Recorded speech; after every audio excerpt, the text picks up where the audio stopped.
Welcome to a course on complex analysis. We have been discussing about the complex integrals, that is the contour integrals. Let us continue with the concept of contour integrals, but in between we are going to talk about some elementary functions which are very needed to understand the contour integrals in a better way. Let us explore.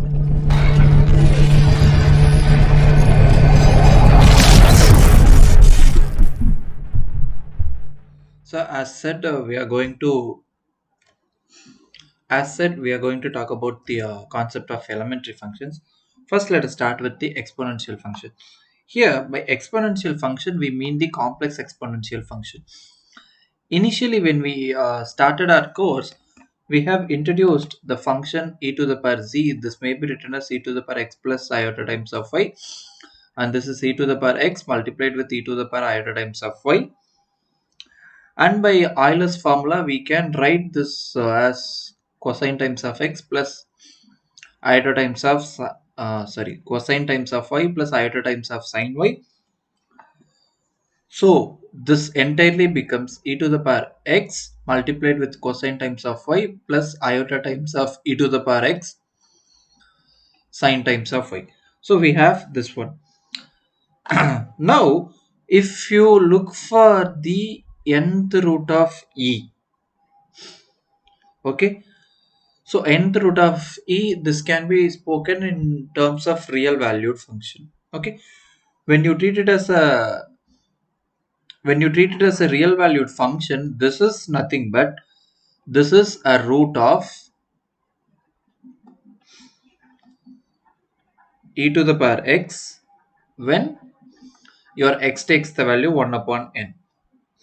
Okay, in a similar way, you can talk about the nth root of e in terms of complex variable as well. Okay, this is one of the thing that we have. Now, okay, let us discuss about few properties. We are not going to discuss everything, but let us try to discuss as much as possible in this lecture. First property is what is the value of e to the power z1 multiplied with e to the power z2. So what is it going to be? Okay, initially let us give z1 as x1 plus iota times of y1 and z2 as x2 plus iota times of y2. Okay, we also know that e to the power x with e to the power, okay, x1 x2, let us consider two real quantities. This may be written as e to the power x1 plus x2 as a real quantities. This is where your x1 and x2 are real values. Okay, for real values this is true. So e to the power z1 e to the power z2 may be written as e to the power x1 plus iota times of y1 multiplied with e to the power x2 plus iota times of y2, and this may be written as e to the power x1 multiplied with e to the power iota times of y1 and e to the power x2 multiplied with e to the power iota times of y2. So just rewrite them this way. Okay, once we have rewritten them in this way, this may be written as e to the power x1 plus x2 multiplied with e to the power iota times of y1 plus y2. This may be written this way. Okay, now let us observe one thing. So that observation, let me write it in different color. That is your x1 plus x2 plus iota times of y1 plus y2. This is nothing but you may write x1 plus what you have done initially, just club them this way. So this is your z1 plus z2. Actually this may be written like this and this may be written like this. These two ideologies can be combined to give e to the power z1 multiplied with e to the power z2 is e to the power z1 plus z2. Okay, This is one way. So this is the first property. The second property is a direct consequence of the first one. Take z1 minus z2, or let me use different notations. Zeta 1 minus zeta 2 in the place of z1, and simply zeta 2 in the place of z2. Okay, so then by property 1 we get what? E to the power zeta 1 minus zeta 2, e to the power zeta 2 is e to the power zeta 1 minus zeta 2 plus zeta 2. This becomes simply e to the power zeta 1. So from which what we conclude is that e to the power, okay, if we are not comfortable with zeta, let me change the notation to some other variable. So let us have, what shall we have? Okay, that is no issue, I suppose. We shall have alpha 1 minus alpha 2. Let us take it as z1, and alpha 2 as z2. So alpha 1 minus alpha 2 multiplied with e to the power alpha 2 is alpha 2 alpha 2. So this simply becomes e to the power alpha 1. So from which if you take this e to the power alpha 2 to the opposite side, you will have e to the power alpha 1 divided by e to the power alpha 2 is simply e to the power alpha 1 minus alpha 2. This is similar to the property that we have in what?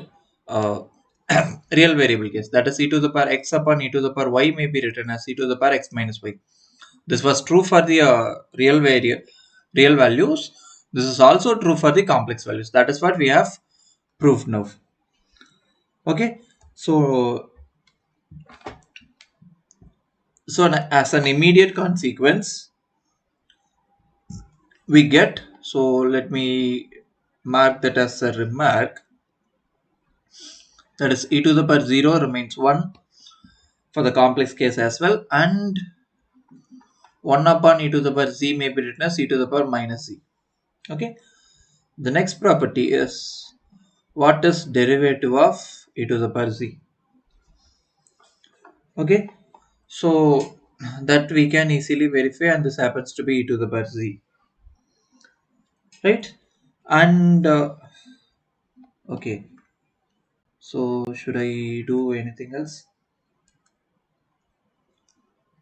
Yeah, so if we give the notation e to the power z as rho e to the power I phi, where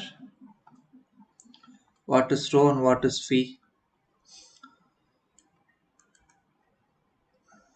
So if you have a close observation, you can verify that this rho is e to the power x and phi is simply y, right? So this is from what? E to the power z, which is nothing but absolute of e to the power x multiplied with e to the power iota times of y. So this is absolute of e to the power x, absolute of e to the power iota times of y. Since this is a positive valued function, we get e to the power x, and this is cosine y plus iota times of sine y, and when you take the absolute value, this becomes 1. Okay, and argument of e to the power z is what? It is simply y plus 2n pi, with n takes integer values. Okay, here we have one more property of e to the power complex exponential function, that is, even if you have e to the power z plus 2n pi I, so this may be written as e to the power z e to the power 2n pi I. We may split this way, and let us have e to the power z as it is, and when you do expand this, you are going to get this quantity, right? So this is e to the power z 1 plus iota times of 0, which is e to the power z itself. Hence your complex exponential function e to the power z is periodic with a pure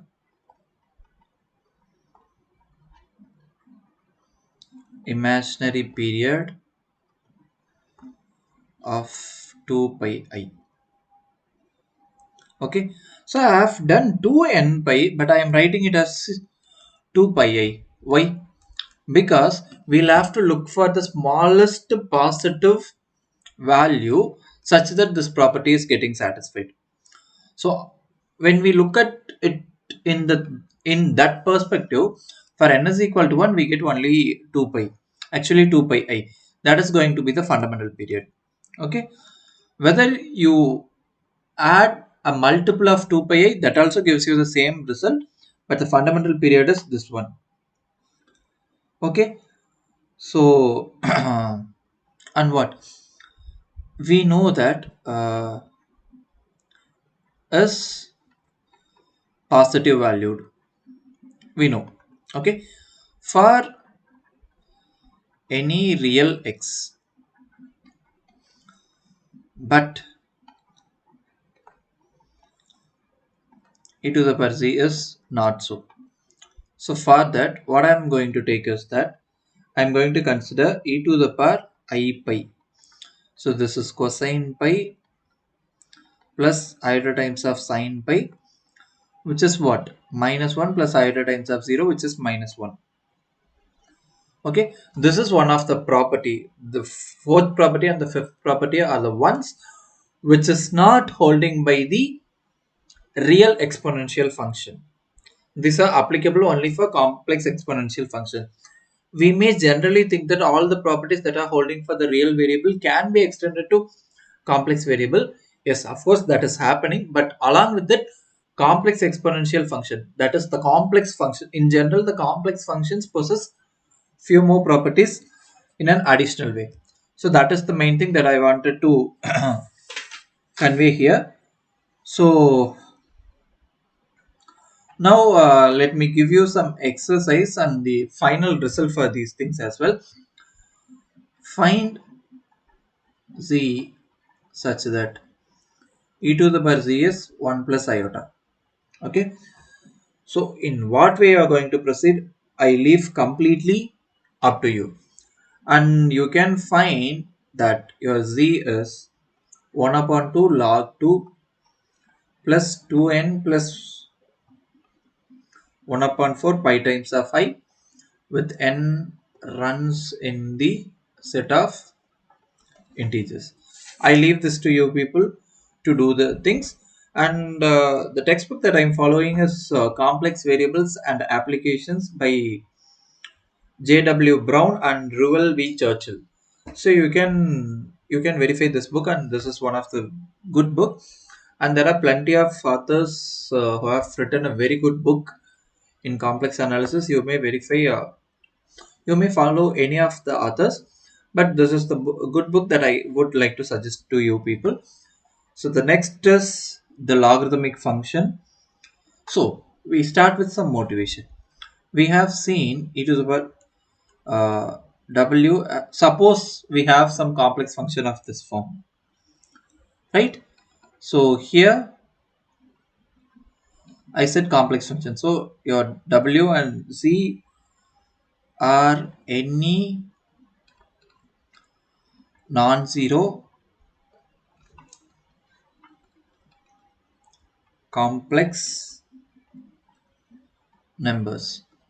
So when I write this thing here, I remember one more thing in the complex exponential function. That is, this function is always a non-zero function. This can never become zero for some finite value. Okay. So this is e power z is a non-zero function. So in a complex plane, it is non-zero. In only in the extended complex plane, it can become zero. Okay. So continuing to the logarithmic functions, we have this thing. Okay. Now we are about to give we are going to give the substitution z equals r e to the power iota times of theta, with theta lies in this interval and w is to be substituted with u plus iota times of v. Okay, then if we mark this as equation 1, then by 1 what we get is e to the power u plus iota times of v equals r e to the power iota times of theta. So this tells us that e to the power u e to the power iota times of v is r e to the power iota times of theta.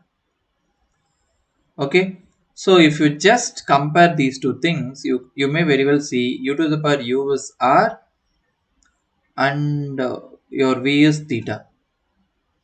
Is that so? No, this theta may be with 2n pi. Okay, so actually, yeah, I think this is trivial. You can easily get this. So from this, your u value is log r and v is theta plus 2n pi. So we write w as log r plus iota times of theta plus 2n pi. Okay, so we have this one. From equation 1, e to the power w is z. This is what we have written, right? So by taking antilog, which means by taking the exponent, sorry, by taking log on both the sides,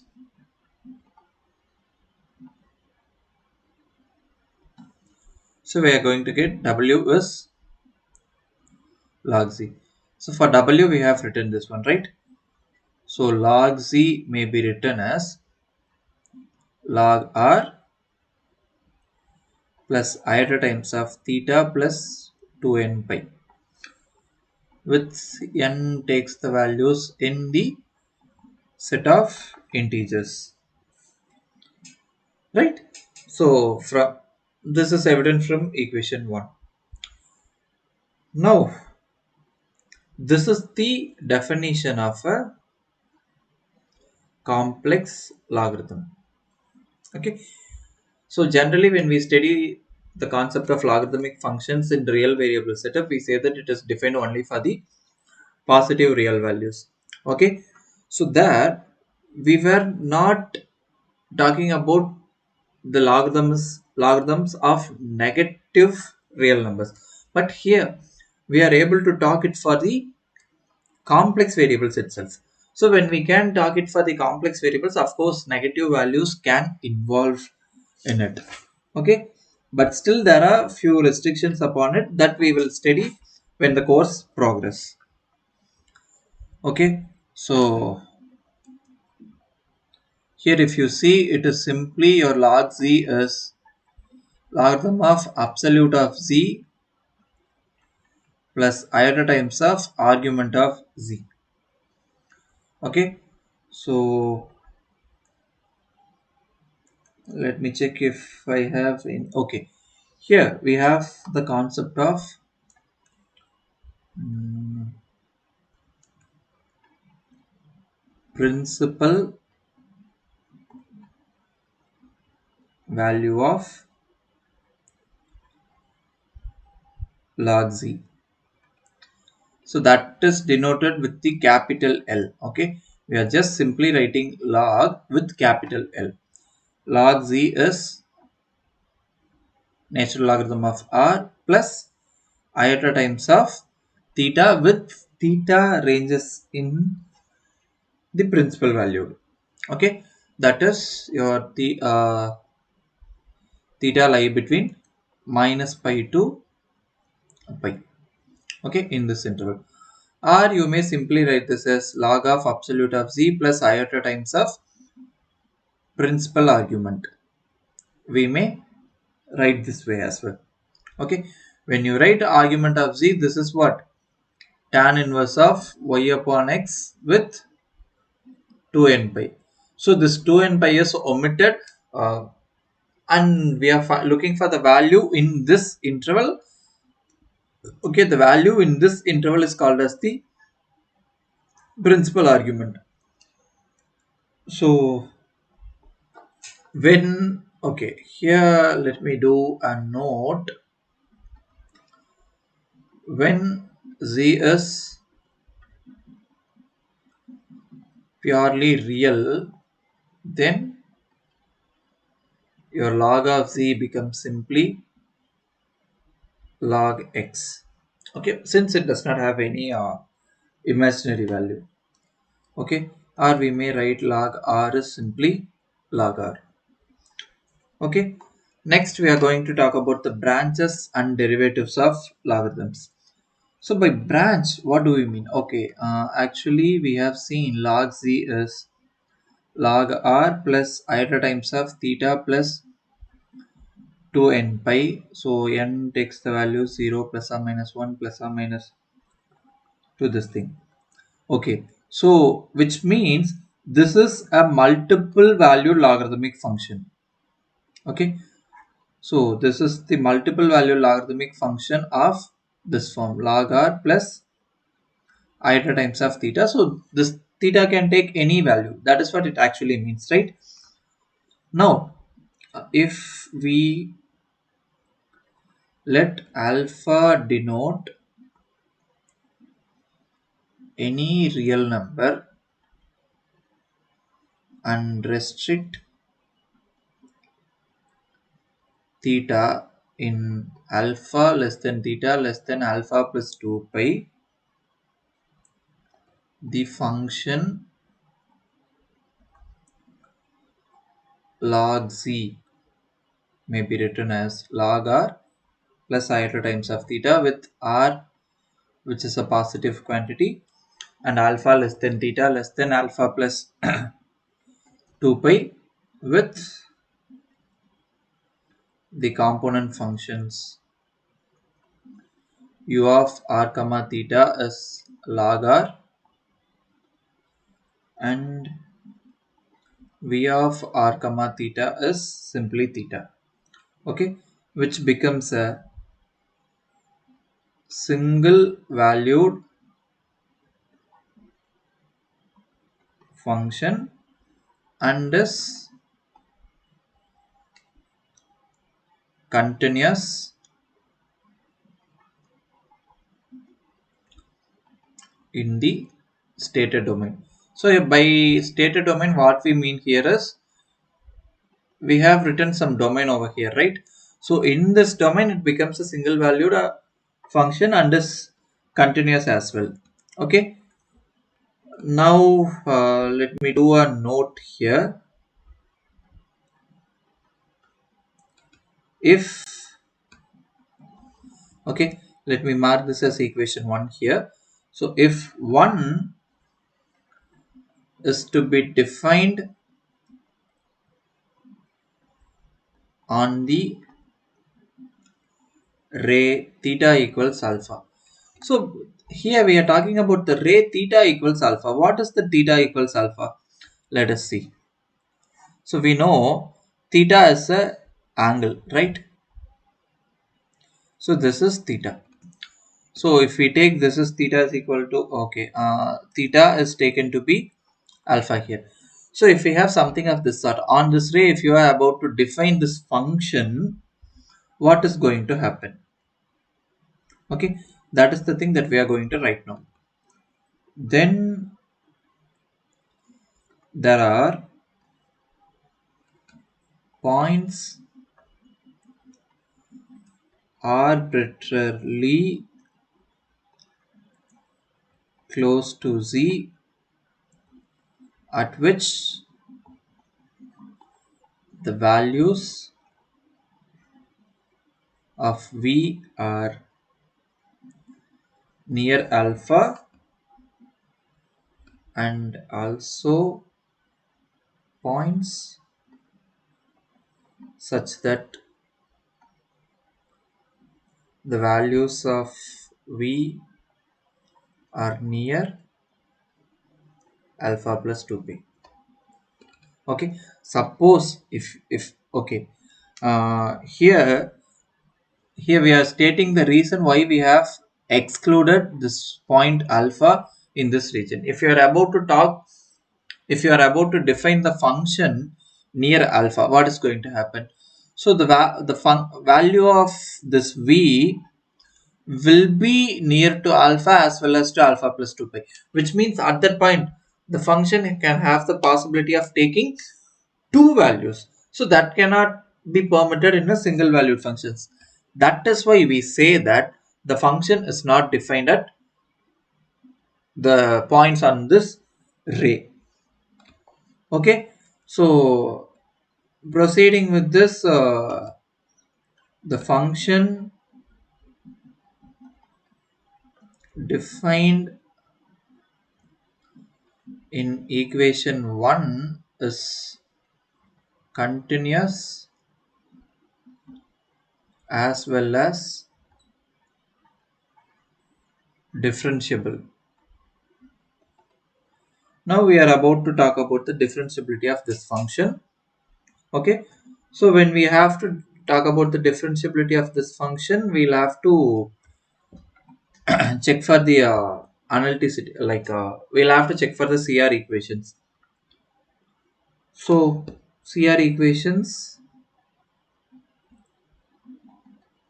in polar coordinates. Since we are talking about the functions in polar coordinates in this discussion, let me write the CR equations in polar coordinates. So that is r times of ur equals v theta and u theta equals minus r times of vr. Okay, now if we have to find out the derivative of this logarithmic function of z by sufficient condition for differentiability, so we see it is ur plus iota times of vr, so e to the power minus iota theta. And what was the function? Log z is, okay, from log z what we have is u is equal to log r and v is equal to theta. So what is the derivative of u with respect to r? It is 1 upon r, right? So plus iota times of what is the derivative of v with respect to r? Since the involvement of r is not there, it is 0. So what we have is e to the power minus iota theta upon r. If you take this e to the power iota theta to the denominator, so we get this quantity. This is nothing but 1 upon z. So what we see is that derivative of log z, complex logarithmic function, is 1 upon z. The same result that we have in the course of real analysis. Here your absolute of z is positive quantity and your argument of z lie between this limit. And in particular, if you have to write, so the derivative of principal logarithm is 1 upon z with absolute of z which is greater than 0 and minus pi less than argument of z smaller than or equals. Okay, here also we are not including pi. Okay, so now we are going to define what do we mean by branch. Okay, so definition.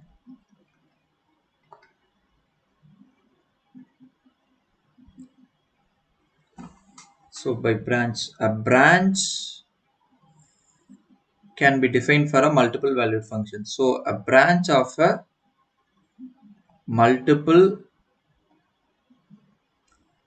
valued function f is a single valued function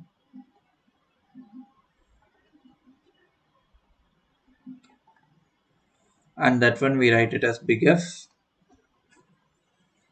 and that function has to be basically analytic in some domain.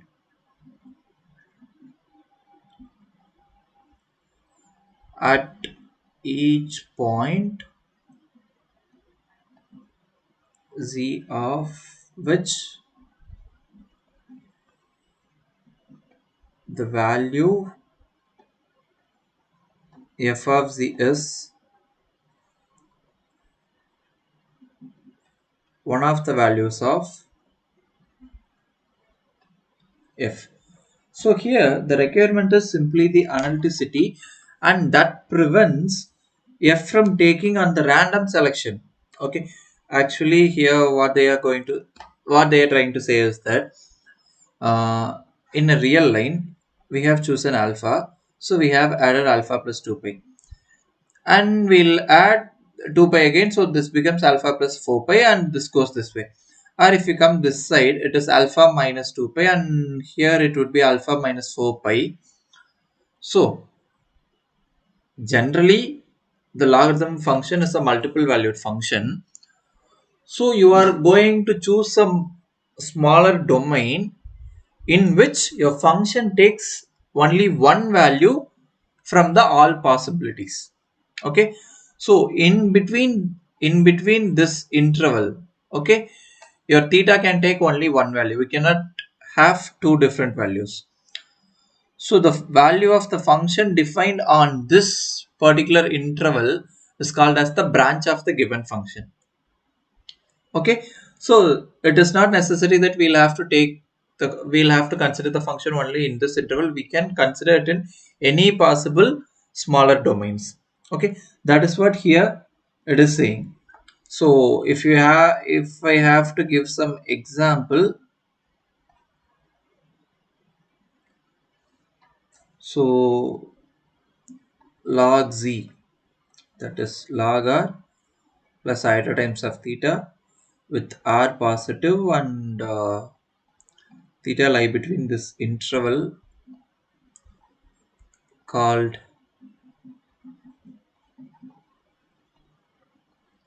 principal branch of log z. This is one of the example of a branch. Okay, so next we are going to define the concept of sorry, yeah, now we are about to define branch cut.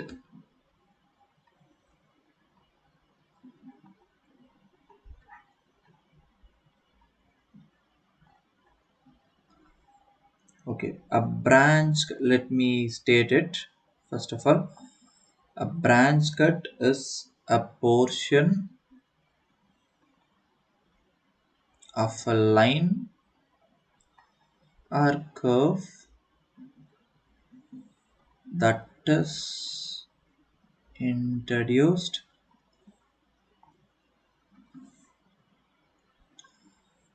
in order to define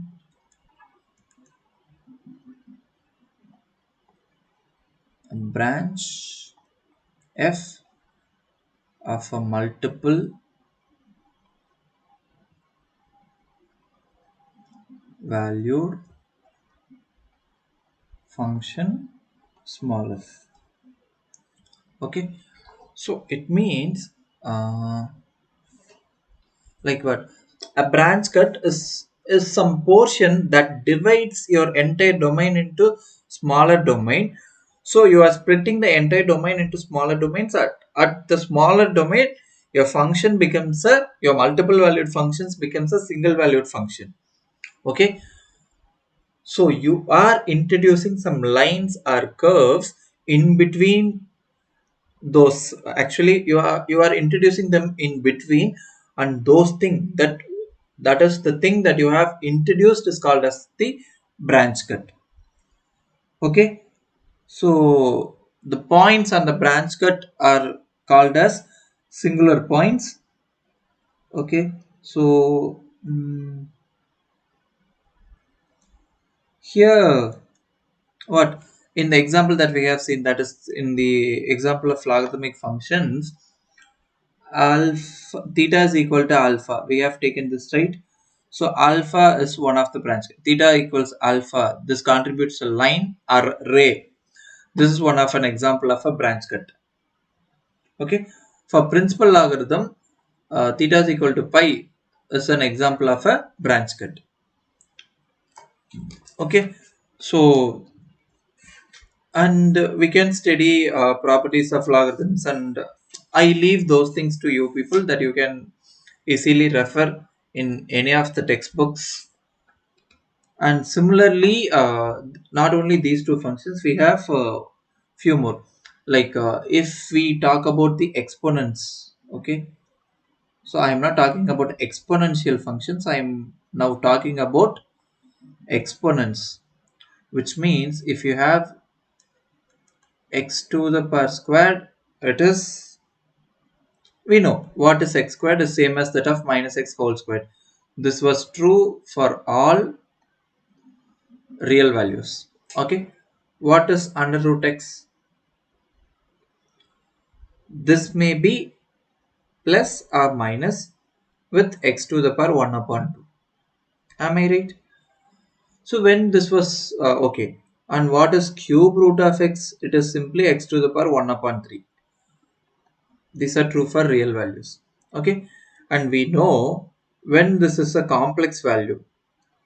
So complex cube roots of unity 1 omega omega square. This we have studied in our higher secondary itself.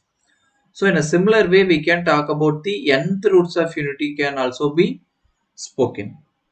Okay, which means z to the power n. If z is a complex valued function, this may have several values. If this is supposed to have some several values, we'll have to look for only one possibility among them. That is, we'll have to introduce some branch cut to identify only a particular branch, and we'll have to speak with that particular branch. That is what we are going to do in the upcoming lecture. Yes, of course, with the ideas of this branches and branch kits, we are going to do some contour integration in the upcoming lecture. Thank you.